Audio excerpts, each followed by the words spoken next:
17 दिन पहले जिस बेटी को दुल्हन बनाकर विदा किया, अब उसी की अर्थी सजानी पड़ी है।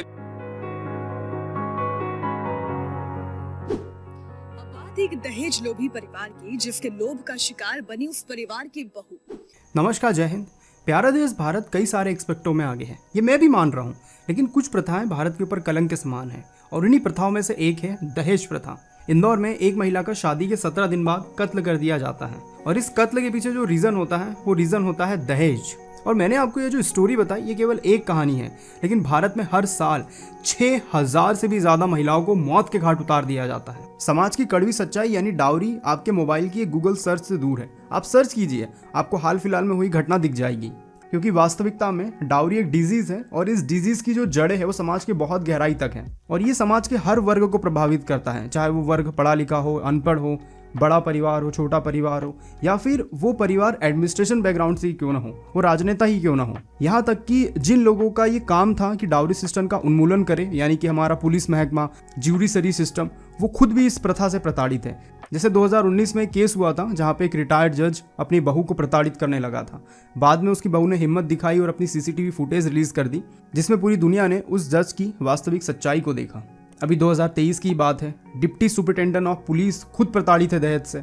अब आप खुद देखिए, जिन लोगों का काम है कि दहेज प्रथा का उन्मूलन करे, वो खुद इस प्रथा से निपट नहीं पा रहे। पॉलिटिशियन खुद परेशान है इस प्रथा से और कोई नेता इस बारे में बात करने की कोशिश भी नहीं कर रहा, क्योंकि वो जानता है कि अगर वो ज़्यादा चू चपाट करेगा तो लोग उसका ही उन्मूलन कर देंगे और बहुत बड़े स्तर पर उसका वोट बैंक घटेगा। इसलिए हर पॉलिटिकल पार्टी, चाहे वो पक्ष में हो, विपक्ष में हो या सरकार के किसी भी महकमे में हो, वो इस मुद्दे से बचने की कोशिश करता है, क्योंकि वो जानता है इस मुद्दे पे बोल के उसका फ़ायदा कम और नुकसान ज़्यादा है। और वैसे भी नेताओं को सोशल वेलफेयर की ज़्यादा पड़ी नहीं होती है, उनको वोट बैंक से ज़्यादा मतलब होता है। देखिए, बड़े बुजुर्ग कह गए हैं कि हर सिक्के के दो पहलू होते हैं। वैसे इस प्रथा के भी दो पहलू हैं। पहला पहलू तो हमने देखा कि लड़के वाले कैसे दहेज की डिमांड करते हैं, लेकिन इस कहानी का एक दूसरा पहलू भी है और वो दूसरा पहलू ये है कि लड़की के भी माँ बाप कहीं ना कहीं ये चाहते हैं कि उनकी बच्ची का विवाह एक बड़े परिवार में हो, एक अमीर परिवार में हो, एक सरकारी अधिकारी से हो, और इसी मंशा के साथ वो लड़के वालों को दहेज ऑफर करते हैं और कहीं ना कहीं वो उस चीज़ के ऊपर फुलफिल नहीं हो पाते, या फिर लड़के वालों के मन में ये रह जाता है कि हमने कहाँ गरीब घराने में शादी कर ली। जो भी असमंजस हो, और उस असमंजस के बीच में पिस जाती है वो बेचारी लड़की, क्योंकि जब उसके लिए अच्छे रिश्ते आ रहे होते हैं तब उसने ही मना किया था और अब वो इस चंगुल में फंस चुकी है। ये प्रैक्टिस चाहे किसी की भी द्वारा की गई हो, समाज का कोई भी पक्ष हो, एट द एंड टॉर्चर महिलाओं को ही सहना पड़ता है या फिर उन्हें अपनी जान से हाथ धोना पड़ता है। और भारत में ऐसे एक दो केसेस नहीं है, मैं बार बार कह रहा हूँ, हर साल 6000 से ज़्यादा केसेस सामने आते हैं और ये तो वो केस है जो FIR द्वारा रजिस्टर्ड है। ऐसे बहुत सारे और भी केसेस होंगे जिनके बारे में हमको कुछ नहीं पता। एक तरफ तो दूल्हा बड़ा हरामी है जो रिश्वत लेने के बावजूद, यानी दहेज लेने के बावजूद लड़की को जान से मार दे रहा है, वहीं दूसरी तरफ लड़की के माँ बाप भी हरामी हैं जो अपनी बेटी की शादी एक सरकारी अधिकारी से या फिर एक बड़े परिवार में कराने के चक्कर में अपनी ज़िंदगी भर की कमाई का एक हिस्सा या फिर अपनी बेटी को ही दान में दे देते हैं। आइए समझते हैं क्या है ये दहेज प्रथा और एक्चुअल में ये है क्यों। और सच बताऊं, अगर ये प्रथा इतनी ही बुरी है तो क्यों सोसाइटी इसको फॉलो करने लग रही है? क्या है इस प्रथा के पीछे का सच? डिकोड करते हैं इस वीडियो में।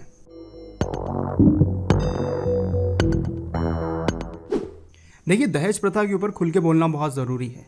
एक तरफ तो भारत सरकार भी इससे तंग आ चुकी है और दूसरी तरफ लोग धड़ल्ले से इस प्रथा की बुराई करते हैं और धड़ल्ले से इसको फॉलो भी करते चले जा रहे हैं।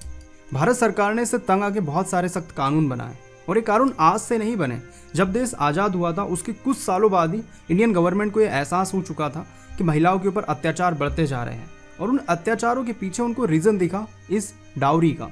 इसलिए 1961 में दहेज प्रथा के खिलाफ पहला एक्ट फोर्सफुली पारित किया गया, क्योंकि उस समय बहुत ज़्यादा अत्याचार बढ़ने लगे थे।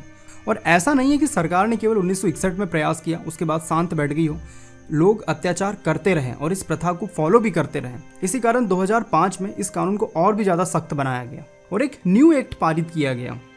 देखिए, इस मुद्दे को आपको और मेरे को बैठ के समझना होगा, क्योंकि ये मुद्दा एक सोशल डिजीज़ है।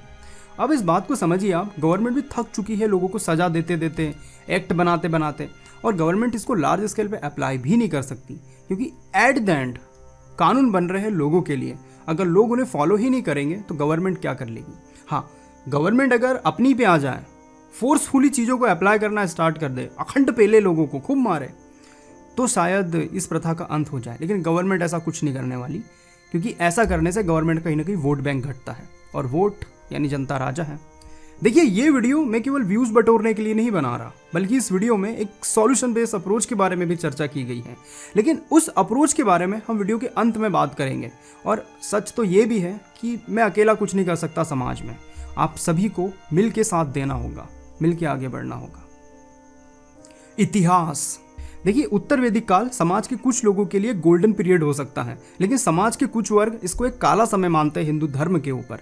अब जो भी हो, इस बारे में हम नहीं पढ़ेंगे, लेकिन जो बात इस दहेज प्रथा के ऊपर है वो ऐसी थी उस समय कि लड़की का पिता अपनी बेटी की शादी कराने से पहले लड़की को कुछ गिफ्ट दे दिया करता था, शादी से पहले, जो लड़की अपने साथ अपने ससुराल ले जाती थी, और यही बाद में दहेज प्रथा के रूप में बन गई। सोचिए, जो गिफ्ट माता पिता अपनी मर्जी से अपनी बच्ची को देने लग रहे हो, उस गिफ्ट की वजह से आगे चल के भविष्य में न जाने कितनी महिलाओं ने अपनी जान गंवाई। जानते हो भारत का प्रथम डाउरी का रजिस्टर्ड केस कौन सा था? वो था अलेक्जेंडर द ग्रेट का। 300 ईसा पूर्व में एरियन और मेगस्थनीज की शादी हुई थी। उस समय डाउरी को प्रथम बार एक लिखित रूप में दिया गया था।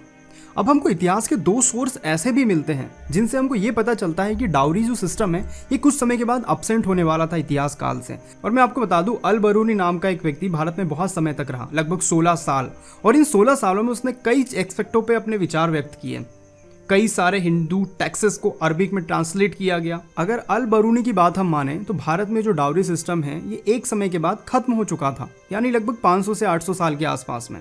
हमको ये समझना होगा कि आज से बहुत समय पहले ये प्रथा विलुप्त हो चुकी थी, और जो एंशिएंट टाइम में प्रथा थी भी, वहाँ पे लड़का गिफ्ट देने लग रहा था लड़की को, या फिर लड़की के माँ बाप लड़की को शादी से बहुत पहले ही कुछ गिफ्ट देने लग रहे थे। वो एक अलग तरीके की प्रैक्टिसेस थी।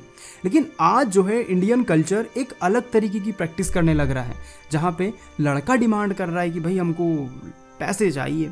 तो ये एक अजीब तरह की प्रथा है जो हिंदू धर्म फॉलो कर रहा है। देखिए, अब यहाँ पे आप राजा महाराजा का एग्जाम्पल देने मत बैठ जाना कि राजा लोग भी तो दहेज लिया करते थे। वो दहेज नहीं था मेरे भाई। देखो, मुगलों की और इंडियन किंग्स की एक बहुत अच्छी फॉरेन पॉलिसी रही है। वो पॉलिसी ये रही है कि अगर आपको आपके पड़ोसी राज्य पे हमला करना है तो आपके पास 2 या 3 तरीके हैं। सबसे अच्छा और सबसे ज़्यादा फॉलो किया जाने वाला तरीका ये था कि बाजू का जो राजा है, जो आपका दुश्मन है, वहाँ पे एक शांति प्रस्ताव भिजाया जाए और राजा की एक बेटी से शादी कर ली जाए। देखिए, जिस प्रथा को हम आग बंद करके फॉलो करने लग रहे हैं, यानी डाउरी सिस्टम को, इतिहास में उसका जिक्र ही नहीं मिलता, और जिक्र मिलता भी है तो वो किसी और रूप में मिलता है। Current situation.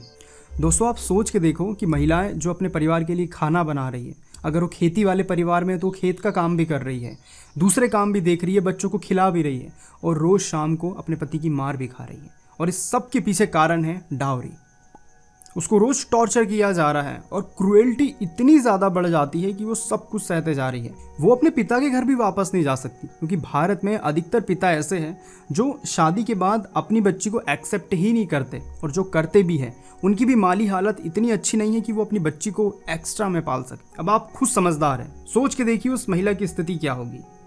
आप उस महिला की जगह अपने आप को एक दिन के लिए रख के देखो। आपने बिल्कुल सही सोचा।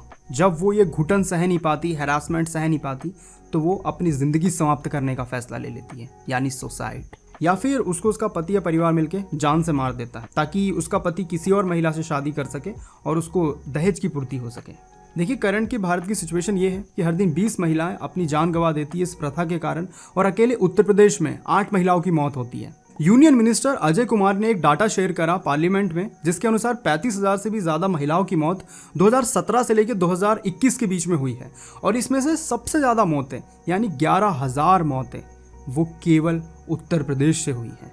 मैं मानता हूँ कि आपको लग रहा हो कि मैं ऐसा क्यों कह रहा हूँ, लेकिन सोचिए दोस्तों, 11,000, एक छोटे से गांव की आबादी होती है 11,000। अब आपको ये आंकड़े सुन के लगने लग रहा होगा कि क्या ये वास्तव में प्यारा देश भारत है?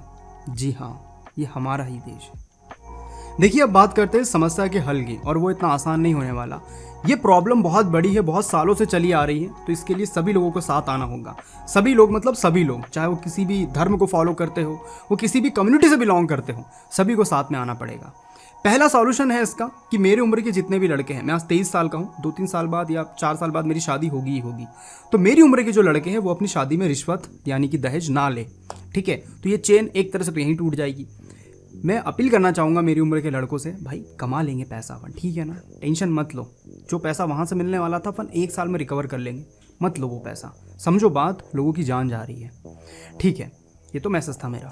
अब दूसरी बात, इस प्रथा को स्कूल में पढ़ाया जाए। मानता हूँ मैं कि पढ़ाया जा रहा है, बच्चे ऐसे ही लिख रहे हैं, लेकिन इसको और भी तरीके से अप्लाई किया जाए। रियल लाइफ एग्जाम्पल से बच्चों को सिखाया जाए ताकि वो इस मुद्दे की गहराई को समझ सके। बच्चे हैं, अगर बचपन से सिखाएंगे तो समझ जाएंगे। और तीसरा, जो लोग दहेज ले चुके हैं वो संतुष्ट हो जाए। समझिए बात, उस पिता ने अपनी बेटी को आपके घर में दे दिया है मेरे भाई। अगर आप अभी भी कुछ एक्सपेक्ट उस माँ बाप से रख रहे हो तो एक बहुत बड़ी भूल है आपकी। आप उस बच्ची को एक्सेप्ट करो, वो जैसी भी है बहुत अच्छी है, वो जीवन भर आपका साथ देने वाली है मेरे दोस्त। और उम्मीद करता हूँ वीडियो आपको बड़ा पसंद आया होगा। अगर ऐसी और वीडियो चाहते हो चैनल को सब्सक्राइब करो मेरे दोस्त। और अगर आप चाहते हो पाकिस्तान की इकोनॉमी पे चर्चा, इंडियन हिस्ट्री पे चर्चा, तो इस चैनल से जुड़े रहिए। मिलता हूँ फिर ऐसे किसी टॉपिक के साथ, ऐसी किसी वीडियो के साथ। जय हिंद, जय भारत, वंदे मातरम।